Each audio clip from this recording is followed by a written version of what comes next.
Hello everyone, I am Duke, and in today's video we'll be diving into the esoteric arts of goetic magic and how it is manifested in TrenchCrusade.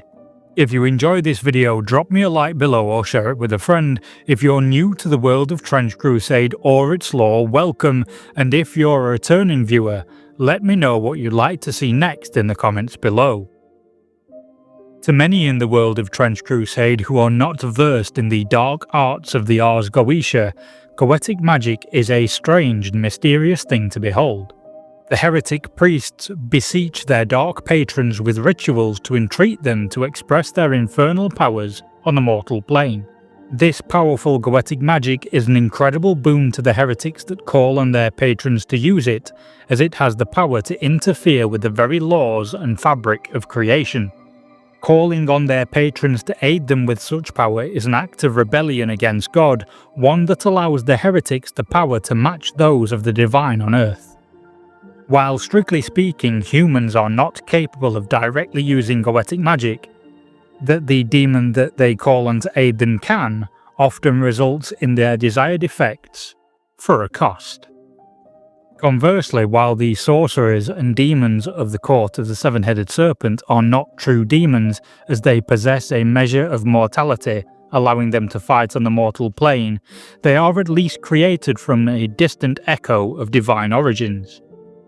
This allows the creatures of the court of the seven-headed serpent's warbands the ability to directly access the powers of goetic magic, where the humans of the heretic legions simply act as a conduit through which the infernal powers can manifest. In simple terms, think of the demons of the court as weak avatars of their patron, able to access the same magics as their lord, though at a greatly reduced power level. Conversely, the heretics act as a relay through which the demon lord, unable to enter the mortal plane itself for fear of breaching the covenant of hell, is able to manifest its powers on the mortal plane, though to a lesser degree.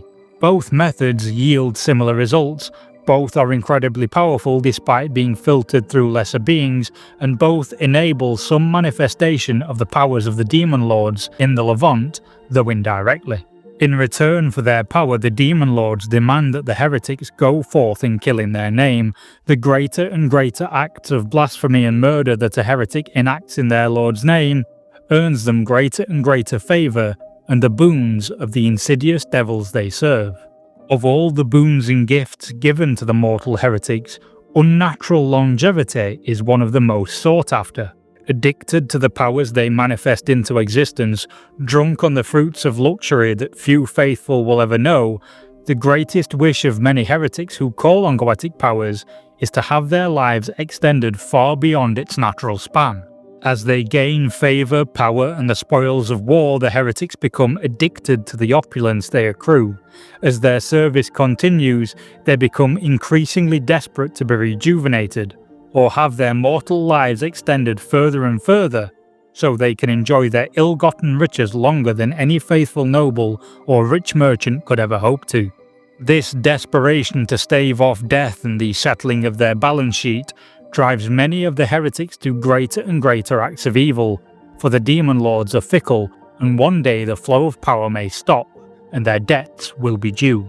Some whisper that it is dark rituals, contracts, sacrifices, or acts of torture and torment that empower the spells, allowing the foul goetic magic to manifest in the desired way for the heretics and demons alike. There are even some demonic philosophers on the second layer of Inferno that point to the permission to torment Job given to Satan by the tyrant Yahweh as an example of this. Others, more nihilistic in their view, say there is no act of rebellion in what the heretics do to beseech the powers of their patron.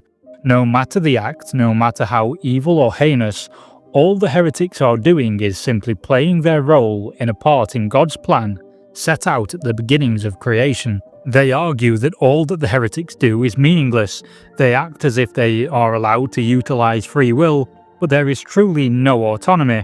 All that anything in creation can do is follow its role given to them by God.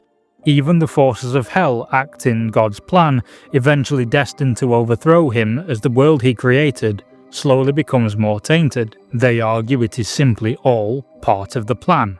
Whatever the truth of the matter, the ability to call on their patrons to use goetic magic is an intoxicating and heady draught for the heretics. The demons, in their wicked cunning, know that their mortal servants will become more addicted to the draw of this power. Absolute power corrupts absolutely after all, or so the saying goes. As the effects of the goetic powers sustaining their long lives diminishes after each new sacrifice, the heretics are compelled to ever-increasingly risk their lives to achieve the higher and higher demands of their patron. For the demons of the court, no such spiralling damnation of their mortal souls is needed to access their foul goetic powers. Instead, the demons of the court aim to serve their masters with greater acts of evil. The more suffering that the court warbands can spread, the more death, destruction and damnation they can visit on the faithful, the more favour they will gain with the nobles of the court. For a praetor of the court warbands, their demon lord may eventually allow them to gain further divinity and thus greatly increase their power. For the sorcerers of the court, greater power will allow them to better survive their expeditions to the highest peaks of Hell's Black Mountains. This will then allow them to retrieve the tablets of power they so desperately crave. Ultimately, for a demon of the court, the favour of their patron will allow it to eventually have its mortal spark ripped from its body, ascending it to the heady heights of true demonhood and allowing it to take its place in Hell's nobility. From here, the newly ascended demon noble can gain power through prayers and the worship of its followers, ascending the infernal hierarchy to one day even challenge for a throne on the infernal war council and a seat as a serpent head of its particular arena of sin. So, the demons and heretics alike are driven to greater acts of merciless evil in the name of their patrons, whether looking to call upon the powers of the ancient demon lords, gain unnatural longevity or ascend Hell's divinity. There is always an ambitious demon or heretic willing to commit greater acts of evil. Ambition is the thing that enslaves many to the heady draught of goetic magic. The fickle whims of the archdevils encourage this addiction to power with the waxing and waning of their favour unless their ever greater demands are met. This all but ensures that now that the Hellgate is open and the Great War rages on, there will always be new supplicants to rise up and take the place of one who has failed to meet the requirements of their archdevil. Now that the proverbial genie is out of the bottle and goetic magic is allowed to flow freely and wreak havoc on creation, it is a difficult challenge for the faithful to overcome.